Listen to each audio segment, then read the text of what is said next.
I'm Chris Fowler for Sports Century. He was a willowy 6'11", and he covered the basketball court like Spider-Man.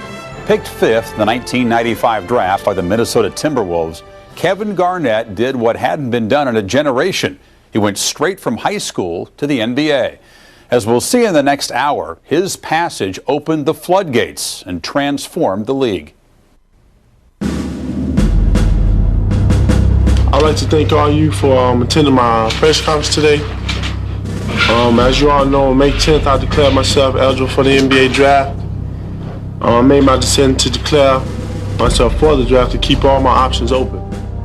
I'm an ultra purist, and I was appalled that anyone was going to do this, and I was also smug enough and confident to assume that he would be a ridiculous failure. I was in Chicago, my hometown, on vacation, and I get this call from my office saying Kevin Garnett is going to turn pro. And I'm like, what? You mean this is more than a rumor? I thought it was insane. Completely insane. He was in St. Louis for the McDonald's game earlier in the week, and I talked to him on the phone, and he was dead tired. I said, this is an indication that this kid's not ready. How is his 218-pound body going to hold up to an NBA season if he's wiped out at the end of a 30-game high school season? The pressures of life on the road, the pressures of playing an intense number of games in a short period of time, sort of the physical, emotional stress issues. I would think a high school kid is particularly vulnerable. It's probably going to come in slow. It's probably not going to be effective, ailing, crying, just, young, being young. I went through 4 years of college at the University of Notre Dame, and I didn't feel like I was adequately prepared to come into the NBA, so I couldn't imagine what it must have been like for an 18-year-old. And so I went from curiosity initially to flat out concern. When Kevin Garnett entered the pros straight out of high school, he joined the likes of Moses Malone, Darryl Dawkins, and Bill Willoughby, all of whom took the plunge in the mid-1970s. I thought it was great. It had been 20 years since it was done. I just was hoping that he didn't have to go through some of the rough times that I did. Bob Feller came into the big leagues at 17 and was throwing strikes by the Yankees, so perhaps Kevin made a good decision and could go through, maybe get his degree in the off season. We pursue our dreams in the United States. I found some of this criticism to be a bit subliminally racist. A white kid in a rock and roll band may go off to Hollywood at age 18 to seek fame and fortune. I don't see people all up in arms over that. Why shouldn't this kid have the opportunity to do this? Besides a few homemade videotapes sent to some pro scouts by his high school coach, Kevin Garnett was just a blip on the NBA's radar screen. But that changed in June of 1995 when his agent, Eric Fleischer, arranged a workout for the 13 teams with the highest draft picks. I was nervous because I didn't know what to expect, and I didn't know how this was going to go. I'm in Chicago during an individual workout, and it's like, whoa, this guy is the real deal. My guy says, hey, let's see him dribble down and back right-handed. Let's see your hook. Let's see your left hook. Let's see your running hook. Let's see your left running hook. Let's see you go up, touch the box, two hands, and come back down, touch it again. So he takes the basketball from the stairs, so he jumps up, he touches the ball, boom, on the block. So you know what, let's see you do it on the other side, and that'll be the end of the workout. So I went up, smacked the glass, and I came back and I turned back and I smacked it, and I just screamed.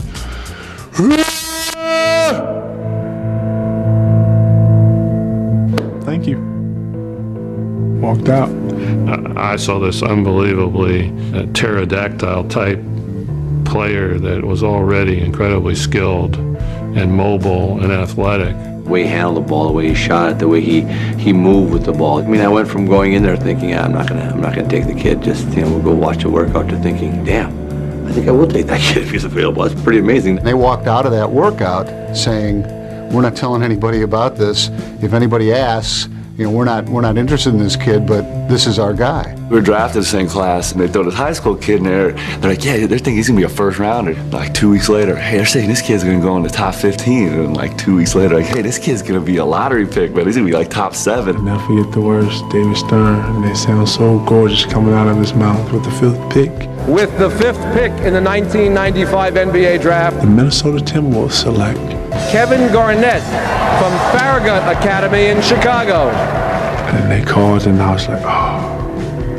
I put my hat on, my mom's crying, and I see my sister, she all emotional, and I'm like, I ain't gonna cry, I'm happy. The one thing that the NBA will draft is size. and size with skill goes faster. Kevin McHale picked it out almost right away. He said, Quinn, all I know is he can catch it, he can dribble it, shoot, he's 7 feet tall, and he can run like a gazelle. I've never seen anything like that. For all his size and athleticism, the 19-year-old rookie was not an immediate sensation as he ran the full gamut of NBA fire. I was at a Lakers-Timberwolves preseason game. Cedric Ceballos turned around, dunked in Kevin Garnett's face, and jogged up the court for all of us to hear loud and clear, "Not ready!" I think he felt awkward hanging out. I remember one time, for like 5 or 6 guys invited him. He finally said, okay, I'll come out. And they asked for IDs at a restaurant, you know, and we weren't even drinking, but you could kind of see his face, like, see, this is why I don't go out, because I knew this was going to happen. He got tested a lot by the veteran players. Chasing down a loose ball across the baseline, Doug West kind of banged Garnett into the stands. Garnett got a little bit ticked off about the whole thing. I'm not really, blurbing out, but I'm ready for action. I ain't even running about basketball. I'm ready to fight. I mean, we kind of beat them up a little bit, but we do that with a lot of rookies. Every rookie, you got to find out what they're made of, and especially by him being a high school guy, we had to find out. Sam Mitchell, he called Garnett's room up and to tell this guy, look, we're testing you. When he was drafted, it was so much made that it was my job to groom him. And I think that he resented that. But I just called him and told him that, forget all that stuff he's read and what he's heard. I'm his teammate. It helped me because he came to me and actually gave it 2 cents to call me. And from then on, I never looked at anybody as an enemy. A lot of guys maybe shut off of what a veteran's trying to tell him. He loved it, he wanted to learn. He looks you in the eyes. He sizes you up. He sizes people up around him. If somebody's been through something that he can utilize, then Kevin Garnett is not going to tell that person what he thinks.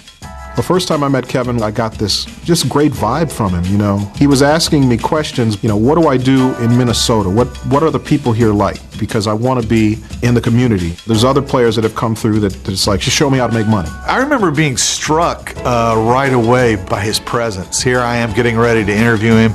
I'm a 45-year-old gray beard, and he calls me son.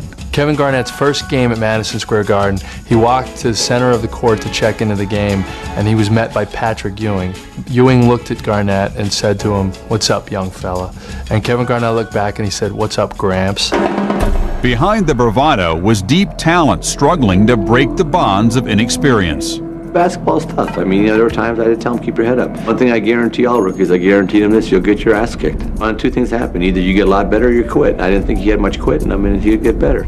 There was a breakthrough game that he had against Houston that first year. It was about a 2 to 3 minute period where a star was born. He dominated the game. He was blocking Akeem's shot and rebounding the ball, pushing it up the court. I think he scored a few points, but that was like the least of what he was doing out there. It was a good game for him, and I think it was a good game for us on the management side to say, okay, this kid's going to be able to really play. I didn't think he'd be prepared that soon. He put up a couple 20-point games. You're looking like, whoa, is this kid for real? Me. KG, yeah, what's up? He was Duck Kid, and it was a tremendous thing for a franchise that had nothing appealing. And then suddenly here comes this incredibly physically gifted, mentally gifted player who had all this enthusiasm, this love for the game, and it really just kind of thawed that real deep freeze. It's good for the league that Kevin Garnett is as good as he is. It's good for the league that he's as good as everybody thought he could be. The signal that it sends out to every decent high school athlete in America is the worst signal imaginable. Averaging 19 points and 10 rebounds over his first 7 years in the NBA, Garnett's success not only radically changed how the league recruits, but how young, talented players regard their future. Since his entry into the pros, 15 players have been drafted out of high school, and 3 of those 15 were among the first 4 picks in 2001. The pyramid has been inverted now. If you stay till your senior season of college, you're a loser. If you have to go to college at all, you're not the phenom that everybody wishes they were. Garnett kind of put that ball in motion. He didn't realize what he was doing at the time. He was just following his own path. It delays their development, so as a result, teams don't get the bang for their buck out of the draft immediately, but eventually. And we would know more if they were playing in college and got a chance to develop. And it makes us maybe want to make our mind up a lot earlier. I couldn't help but to notice how well Kevin Garnett did, so I mean, it definitely made my decision a lot easier. If he signs with the NBA, that's guaranteed money. You blow your knee out, you can't ever play again, you have $9 million. You go to college, you blow your knee out, you're working in Burger King. So if you can make it, you need to go as early as you can.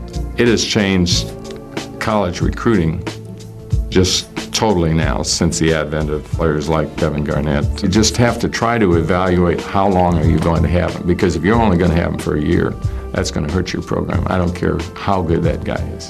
Leon Smith, who tried to commit suicide in Dallas his first year, admitted that Kevin Garnett was his hero. He had his poster on his bed. He believed that he was going to be the next Kevin Garnett. Either you gonna hit or you gonna miss. But when I speak to kids, man, I don't speak from my perspective. I speak from a perspective of what's best for that individual. For me, I was going through some things and I felt like financially I can help my family out, and this is the best kind of opportunity I have right now. We're prepared to deal with it. We have special rookie orientation now for, over 20, under 20. I mean, we're really slicing and dicing. In the summer of 1997, after Garnett's second year in the NBA, his agent and Minnesota management engaged in some slicing and dicing of a very different sort, known as contract negotiations. As the numbers spiraled, so did feelings on both sides of the desk. The Timberwolves were at a very delicate point in their franchise's history. They had started to win some games, but they still were not thought of as legitimate. I think they were scared to death to lose him. A lot of clubs at that point could afford him. He hid that summer down in South Carolina, impossible to get a hold of. His agent did all the typical agent maneuverings. The Timberwolves did too. It got leaked out of their organization that they'd made an offer of $103 million to Garnett. The agent felt that was done to put pressure on Garnett. It was embarrassing to him, and he issued a statement that Kevin Garnett will never re-sign if he becomes a free agent. As I said to his esteemed agent, if you can tell me what more he can do with $120 million than he can with $90 million, I said, I'd like to know. I don't know if your lifestyle changes a lot. Come on, the country's not ready for a 20-year-old black kid to see $103 million and turn it down. And it wasn't really him that didn't jump. It was the people behind it that knew they could get a better deal. It really didn't click that, hey, this is a priority, you gotta grasp this. I didn't have that sense at that time. It was more of the agent at the time, his agenda, more than mine. When they offered the first, I didn't even know about it. I'm reading in the USA Today that Kevin Garnett denies 113, something, and I'm like, what in the world? Garnett's agent, Eric Fleischer, said his client was informed of the offer. Fleischer advised him to hold out until the Timberwolves increased the contract. 2 months later, the acrimony ended when a 6-year deal was struck. It was all negotiating. Once Timberwolves went up to $126 million, everything got cured. The thing I remember about the contract was we just chilled at the house all day. So finally he gets this page and his agent says, okay, Kevin, come down to the Target Center. We're ready to do the announcement. And he says to his agent something like, okay, I'll be down a little bit. We're listening to this new Janet record. I really didn't want to be bothered because I knew that, it was sort of like some BS on both sides, my representation and the Timberwolves. It didn't matter if it was 100, 110, whatever. From my agent standpoint, that was important. For me, I just wanted to get the thing done. It's not about the money. What was it about? Well, I mean, if it was about the money, then obviously I would have told Eric, save your time, and the Timberwolves out at the same time, save your time, and I'd have tried the free agent market next year. You know what people get sick and tired of? It wasn't about the money. That's a lie. It is about the money. Because if it wasn't about the money, you wouldn't have had your agent negotiate that deal. Where it came from, I think, is he will play as hard for that money as he had played for his rookie money, as he had played in high school in Chicago, as he had played in Springfield Park in Malden, South Carolina. That's probably what he was trying to get across. It just came out awkwardly. $126 million. It was just unbelievable at the time. Glenn Taylor, the Timberwolves owner, paid $85 million for the whole thing. At 21, Garnett owned his future in the form of the richest long-term contract in the history of sports. I did an interview with him beginning of that year, and I think he was still blown away that they would pay him that much money. The thing that's amazing about Kevin Garnett is that I have not once seen anybody question the money. I'm my worst critic. I see me every day. My expectations of me are far, far, far from any media, organization, players, other players. No one can meet my own expectations of what I demand of myself night in, night out. The financial bar set by Garnett's contract started a feeding frenzy that not only threatened a number of franchises, it shed a green glare across the league that was not appreciated by the average fan. The average person on the street finds that just incomprehensible, how any athlete can get that much money to play a game. The perception was that the NBA was out of control. It wasn't his contract. It's when Marbury starts saying, I won't sign for $1 less. This is going to be the reason why there's not going to be basketball pretty soon. Because David Stern was tired of hearing that. That helped the owners coalesce on a notion that they needed the salary cap that tended to give them more protection and also tended to distribute the dollars more evenly. In late 1998, the NBA locked out its players for the first 3 months of the season until a new collective bargaining agreement with the salary cap was put in place. I think Kevin Garnett is more responsible for the new collective bargaining agreement than any other individual person anywhere in the world. The cap that was negotiated after the Garnett contract demonstrated the competition is not on dollars. The competition is going to be on management, on getting the best players, hiring the best personnel. Finally, the league just said, owners had to say, wait a minute. We're not going to be baseball. We're not going to have ever escalating contracts. That was the final straw, Kevin Garnett's contract.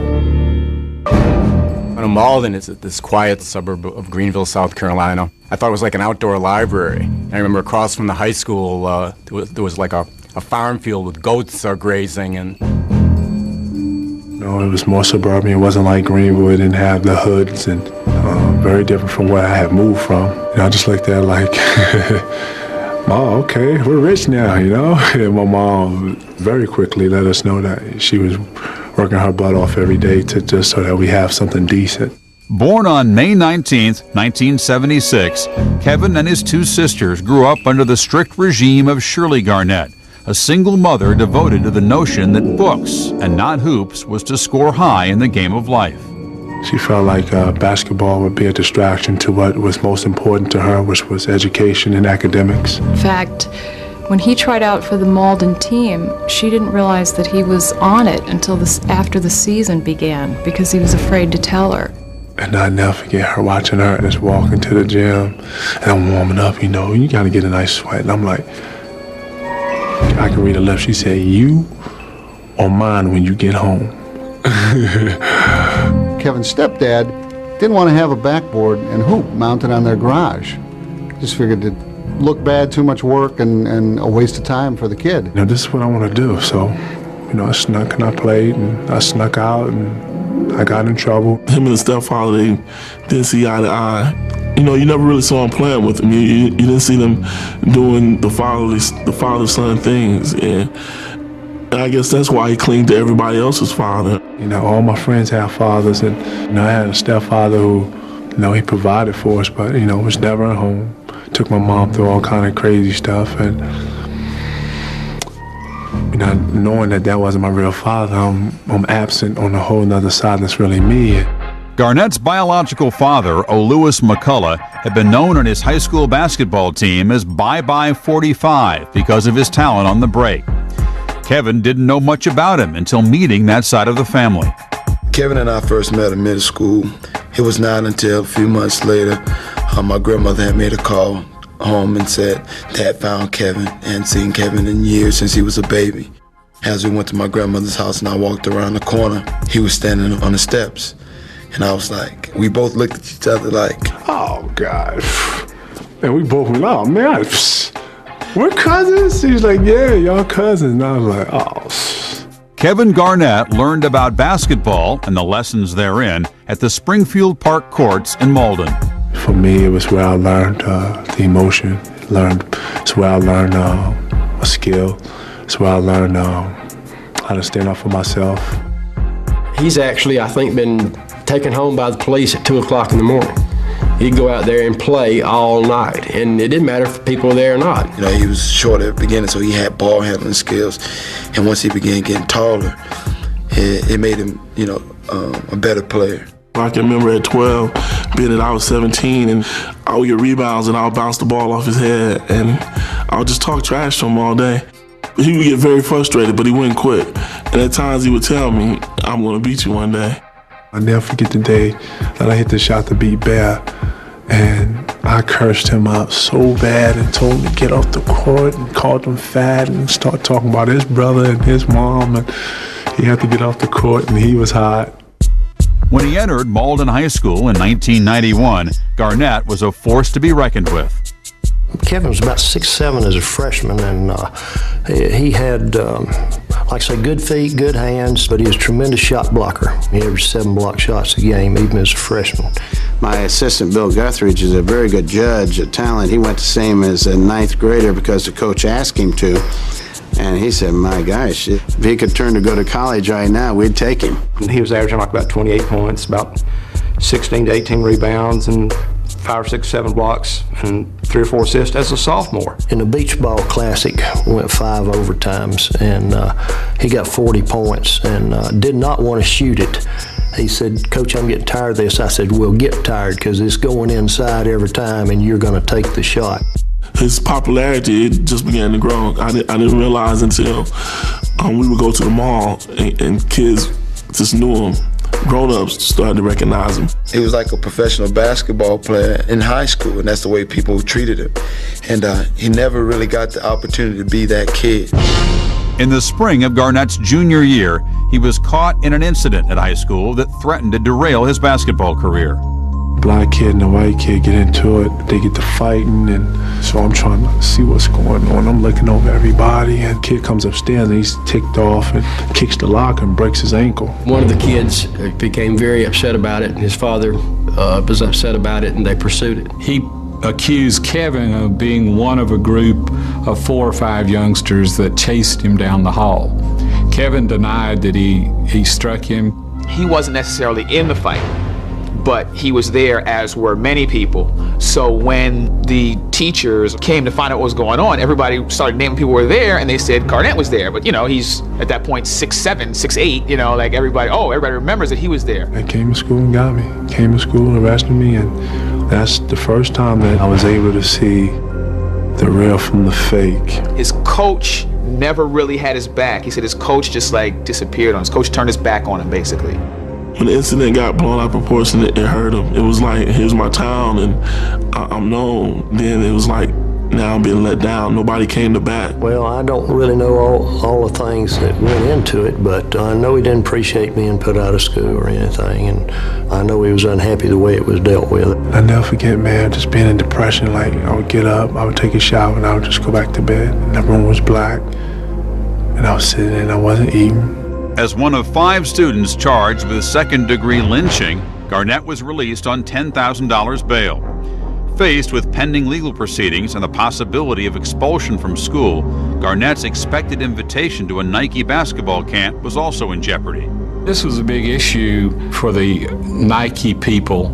So we had a debate on whether or not he was going to be invited to the camp. I talked to Garnett's attorney in Greenville, South Carolina, who assured me that this case would never come to trial, that he was not guilty. They had already worked out a settlement with the student. With the help of begging and pleading for the state of South Carolina to let me go to Nike camp that year, they did. But they was giving me like a week and a half, and Nike was only for a week. He was able to enter into pretrial intervention, and if no further incidents, the thing can be expunged from your record. With plane tickets paid for by Nike, Shirley Garnett traveled to the company's basketball camp in Deerfield, Illinois. Once there, she met William Wolf Nelson, head coach of the Chicago-based Farragut Academy basketball team. His mom was saying, they didn't like the way the situation was handled. They probably wouldn't be going back. And we just talked all night. So the next morning, Mr. Harris, the guy who started Nike camp, they were laughing at me. We said, what if we see you working your magic over there trying to get that boy out? He didn't charm me, he didn't tell me anything, just like, call me. Call me collect and we can talk. And I was like, all right. It was easy to persuade him to want to leave. Big opportunity to play on a great basketball team, get a lot of national exposure. I'm just trying to figure it out. My mom was like, if you're going to succeed, I got to get you out of here. When the charges against him were dropped that summer, Garnett announced he would be leaving Malden to finish high school at Farragut Academy. Rumors later surfaced that Nike brokered the deal and paid for the Garnett family to move to Chicago. They had reports down from South Carolina newspaper that was trying to discredit this whole situation. They said that the way that Kevin made the move from South Carolina to Chicago is because of this big Nike connection. I mean, this is so far from the truth that it didn't make any sense. We had looked into it. Everybody else looked into it. As one Illinois High School Association official said, they said, well, it's legal, but it stinks.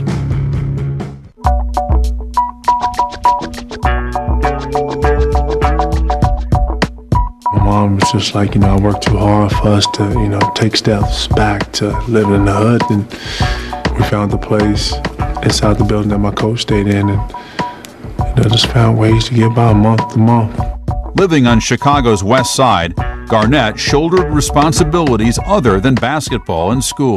My mom's marriage wasn't going so swell, so she was going back and forth, and it made me go to a whole nother level of maturity because for once, I didn't have to take care of myself. I had to take care of somebody else, and that was Ashley. He did pretty good. He looked out for his sister. That was his number one focus.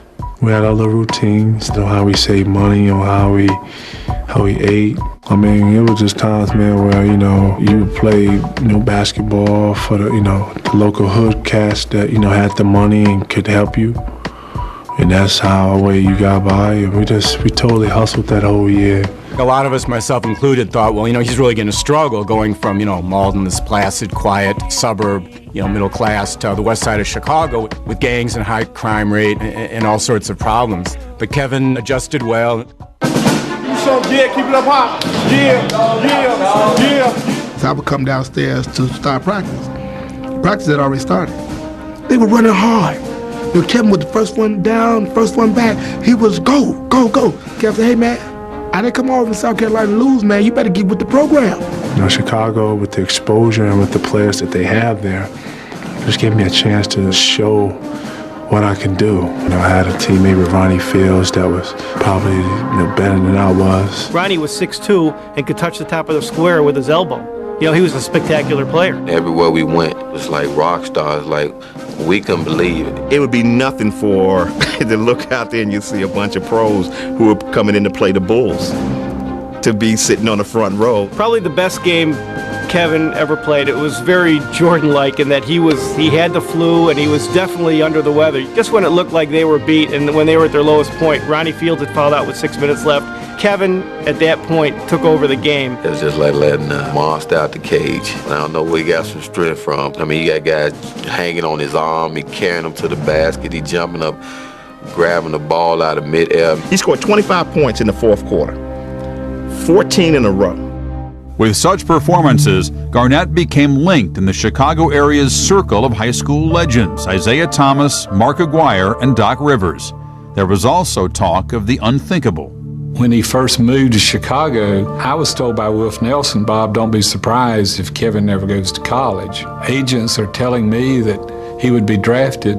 We talked about that, and he was incredulous. He couldn't believe it. Look at me, how could a weak player like me play in the NBA, And he asked me if I thought he could do it. I said no. What are you going to do? Turn down millions or go to college? And then, then there's the ACT test. Well, then that played a part in it. Well, if he passes his ACT, he may go to college for a year. He took the test in February of that year, and he was only 2 or 3 points away from passing. When I work with kids, part of what I do is have them take actual practice tests. And so I wasn't making him my own test and having him do well. He was doing well on actual tests. I went from, man, this test ain't made for me to, I'm starting to get this to, I'm gonna get this test. I'm gonna get this test. I am going to get this test.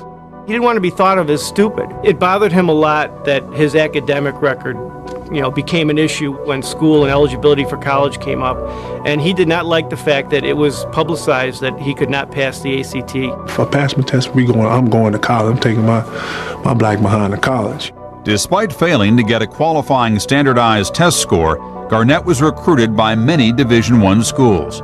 North Carolina and Michigan, both of whom were affiliated with Nike, were at the top of his list. I asked Kevin at the time, where were you going to go to school if you don't go to the NBA? And he opened up his shirt. There was a big Michigan shirt right there, and I'm convinced he would have ended up in Ann Arbor if he hadn't gone to the NBA. The decision-making process of going to the NBA really wore on him a lot and wore him out. When it got to the point where that deadline had came for him to decide to, put his name into the draft or not put his name into the draft, at that point he had not gotten the score to qualify. See Chauncey signing, see Steph signing, see Sharif signing, Traylor, Vince signing, everybody signing at their college. And I was like, dang. The rumors start getting around where he would be taken. So now you're faced with that dilemma. Here's a kid who has to make a grown-up decision on his life at 17 years old. Should we do this? Is this possible? Who's allowed to do it? And spoke to Bill Willoughby. I told him I'd go pro. I told him, I would do it if I was in your situation. Go in there and play your game, and don't be afraid to speak up. It was a very, very interesting conversation on what he was doing now and how long he played in the league, and just started going through a whole bunch of different scenarios to where it just awakened me a little more. I told him, don't sign no power of attorney, know where your money is, know where the annuities are and pensions. And I was frustrated, I didn't know what I wanted to do, and what I gotta do with, because I'm raising my little sister, my mom needs me to step up, and I was just thinking the NBA can't be this hard. Can't be. Spurred by financial burdens and disappointed by his academic rating, Garnett announced his intentions to enter the NBA on May 10, 1995. 7 weeks later, on draft day, he received a call from Coach Wolf Nelson. And he was like, I got your scores. I was like, what? I got your score. They was on some papers and stuff. So you passed, Kate. And I just remember getting really emotional. I was like, well, ain't no turning back now. I just felt like I got the monkey off my back, and for so long I felt like this was something that I couldn't do, but I kept going at it. When the Timberwolves drafted Stephon Marbury in 1996, they had their backcourt counterpart to Kevin Garnett. The two had a relationship that started in high school, 700 miles apart over the phone. Stephon gets Kevin Garnett's phone number, calls up Kevin Garnett back when he's still living in Malden. He says, may I speak to Kevin Garnett? And KG's like, who's this? This is Steph. Steph who? Stephon Marbury. The Stephon Marbury? I heard about him and he heard about me, and we were pretty much like 1A, 1B as far as the best players in the country. So we pretty much wanted to know who each other was, and we just talked on the phone for hours. These were two rising stars, and they had this phone relationship. They began plotting their dreams together. Suddenly those dreams coincided. On the end of their senior season, they meet up in this gym on Chicago's west side. They meet out in front of the gym, and they have make eye contact. They know who they are immediately. I mean, they've been reading about each other for years. It's like, yo, what's up? What are we going to do? Let's go inside and run some ball. We were playing like we played with each other before. I think it was just common for us to click. That was my first time really playing with a great point guard. He would drop it and just didn't know where it was coming from. KG's on the low block, kind of makes eye contact to Steph. Steph knows what to do. KG spins off the block, throws in the lob, catches it, tomahawk, powerhouse jam, and that's how KG and Steph began. Right from the exhibition season in Stephon's first year, it felt totally different. I could see the way we moved the ball and the defense we played, and the unselfishness and the amount of talent we had. I knew it was going to be fun. Garnett, feed left side. Marbury cuts into traffic, puts it over to Garnett, takes it to the right. You had these two young players, and you knew they were both going to be something else. Every win was a milestone for the Timberwolves. It was just a part of something that you could see gradually going up. It was just great, man. It was, as far as talent-wise, the best team that I've ever been on. There was a sense this tandem would be together for 12, 13, 15 years and would win more than one title, that's for sure. Before Garnett led the Timberwolves to their first playoffs, the 20-year-old was the second youngest player in NBA history to be named to the All-Star team. It was great, baby. Everything what I expected. Yeah! We out here, baby. Back to Minneapolis. He never gave any sense that after 3 years he was going to, move on to a bigger market. He was a guy who said, "No, I'm going to make it work here. These guys drafted me, these guys believed in me, and I'm not going anywhere. After the Timberwolves signed Garnett with the largest contract extension in NBA history, Marbury expected a similar payout. When the big contract goes to Kevin, and you've got a brooding sibling, in this case Stephon Marbury, there was some jealousy that followed. It wouldn't need most people to have to settle for $86 million, but it seemed that was going to bother Stephon. My analogy for the Kevin-Stephon situation is Batman and Robin. They're a duo, but nobody says, I'll be Robin. Everybody wants to be Batman. Kevin was Batman, okay? Marbury didn't want to be Robin. He wanted to go be Batman on another team. Kevin was like, yeah, but you're still gonna make a lot of money. Why don't, we're still gonna do this together, right? And Steph started making it be known, well, no. No, I'm gonna have to get out of here to get paid. He was hurt. He was hurt, very, very much so. We all wanted Stephon to stay. There was no question about it. And it was kind of like he just broke up a family. For him just to leave us like that, we kind of looked at like, how could he do that? It messed with me a little bit. I got some personal friends that we had the same friends, and he would talk to them, be like, yeah, he getting paid all this money. He only take the last shot at the end of the game, and he don't do this, he don't do that. And somebody made a point like, well, you got the ball, You can't take the last shot, you got the ball. I mean, he and Steph are friends. I think he and Steph are cool. It was a beautiful thing, but I think it was a thing that got taken too far. And it wore thin on both of them. At no time did I think to myself, this is solely about money. I think Stephon generally didn't like Minnesota. He got talked into basically going home because he had the monster deal he could get. So the contract, through no real fault of Kevin Garnett's, ruined that team for a while. To keep himself grounded, Kevin Garnett surrounds himself with trusted friends. He calls them the official block family.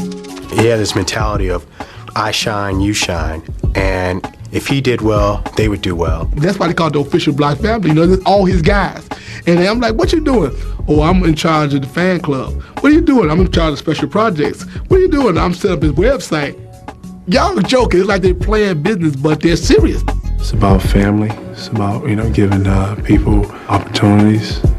But within value, I totally don't believe in people, feeding off of somebody else or riding somebody's coattail. I worked for him for a year. He's straight to the point. A perfectionist to an extent. I don't expect any layoffs, no slacking. He's just hard driven. When has Kevin Garnett ever been arrested? When has he ever been caught with marijuana? When has he ever chewed out his coach, got a coach fired? You don't see that from Kevin Garnett. I think that's in part because he is so well grounded because of his background and because of his friends from around his way. Breaking into Garnett's circle of trust was former St. John star forward Malik Sealy. When he was in grade school, during that time, he was looking for somebody to look up to. He happened to, be watching the St. John's game, and he saw my brother. For the first time, I saw somebody that was skinny and was dark-skinned, and at the time, the light-skinned guy was in, and I got the dark-skinned jokes and all that. So in my own little way, I sort of used Malik as help for my self-esteem. When, they became teammates, he said that they'd be in timeouts and the coach would be talking, and Kevin said he'd be staring at my brother, and my brother be like, Kev, come on, man, the coach he talking to you. You the franchise. Why are you looking at me? Up until then, Kevin didn't like to kind of come out of the hotel because people would bug him. Everywhere he go, autograph, people wanted something from him. Well, Malik taught Kevin two things. You can go out and have fun, and it's okay for you to say no. Who would have ever thought that a high school player would come in and change everything? But here was Kevin Garnett, who came from nothing and all of a sudden has become as great a player as there is. His all-around game is just blossoming as far as him shooting three-pointers, him getting the steals, him blocking shots. We were playing Seattle. It was a close game. Somehow Kevin got switched out on Gary Payton, who obviously is one of the best penetrating guards in our league.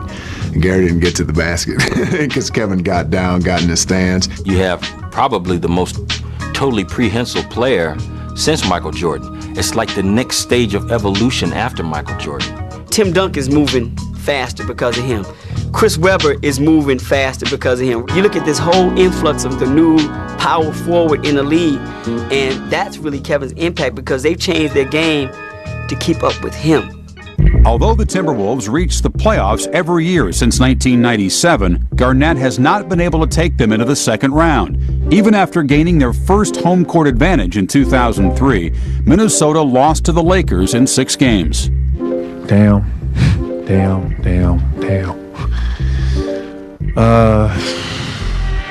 Obviously disappointed.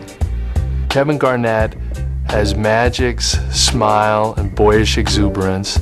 He's got Bird's attitude and competitiveness, and he's got Kevin McHale post-up moves. What he doesn't have is a great supporting cast like some of those players, and you wonder if he's ever going to get to the promised land, and you wonder if it's all going to come back to that $126 million contract. There have been guys that the Timberwolves was going to release, trying to free up money to sign other guys. And there are times when I know for a fact Kevin has offered to pay amounts of guys' contracts so he can keep him. When they lost to Portland in the 2000 playoffs, Steve Smith and Rasheed were like trying to console him after the game, saying, keep your head up, you're going to be all right. And he didn't want to hear any of that. He just wanted to leave. He didn't want to play anymore. And he's been very frustrated by that. It's a challenge. I've been through worse stuff than this. I know how to lead. I lead my little sister. I lead my family. The game of life is a totally different game. It's a lot more difficult. The whole recent history of the NBA might have been different if Kevin Garnett turned out to be a jerk. But he didn't turn out to be a jerk. He turned out to be a great kid who could really play. He said, before a game, if your car's broken down in a Minnesota cold winter and you want to get it revved up, just hook it up to my heart and it'll get going, because I'm so hyped and so amped before a game. At his age right now, I don't think we've even seen the best of Kevin Garnett. I think he makes teams better, and I think we'll eventually see a championship. He still exudes the enthusiasm for the game, good or bad. You get the extremes. If he misses a shot, you see him scream. If he hits a shot, you see him yell. When Kevin gets his first ring, you're just gonna see so much enthusiasm. It's gonna be so much fun. He's gonna make people cry.